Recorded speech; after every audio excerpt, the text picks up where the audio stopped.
మొన్న నా దగ్గరకు ఒక పేషెంట్ వచ్చారండి. సో ఇలాగే వాళ్ళు ఒక పిడియాట్రిక్ న్యూరాలజిస్ట్ దగ్గర చూపించుకున్నారంట. సో వాళ్ళు ఏం చెప్పారంటే ఇది జ్వరంతో పాటు వచ్చే ఫిట్స్ అండి. సో కొంచెం ఎక్కువసేపు వచ్చే ఫిట్స్ మందు పెడదామన్నట్టుగా చెప్పారు. సో వాళ్ళు నా దగ్గరకు వచ్చి డాక్టర్ గారు ఇప్పుడు ఆ డాక్టర్ గారు లేరండి ఊర్లో, సో సంవత్సరంన్నర అవుతుంది, మేము ఇంకా ఫిట్స్ మందు కంటిన్యూ చేయాలా వద్దా. సో కామన్గా ఈ డౌట్ ఉంటుందండి, అసలు ఎన్ని నెలలు లేదా ఎన్ని సంవత్సరాలు కంటిన్యూ చేయాలి.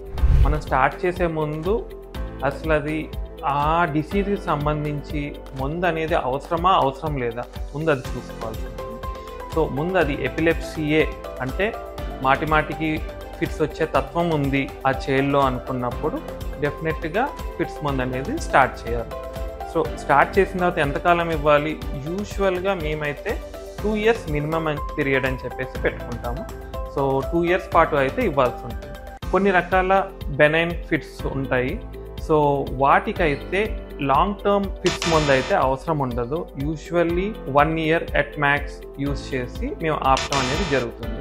ఒకవేళ ఫిట్స్ వచ్చే తత్వం చాలా ఎక్కువ ఉంది, బ్రెయిన్లో ఒక విధమైన స్కార్ టిష్యూ ఏమన్నా ఫామ్ అయింది, దానివల్ల ఫిట్స్ వచ్చే తత్వం అనేది ఎక్కువ ఉంది అనుకుంటే ఇంకా ఎక్కువ కాలమే ఇవ్వాల్సి ఉంటుంది.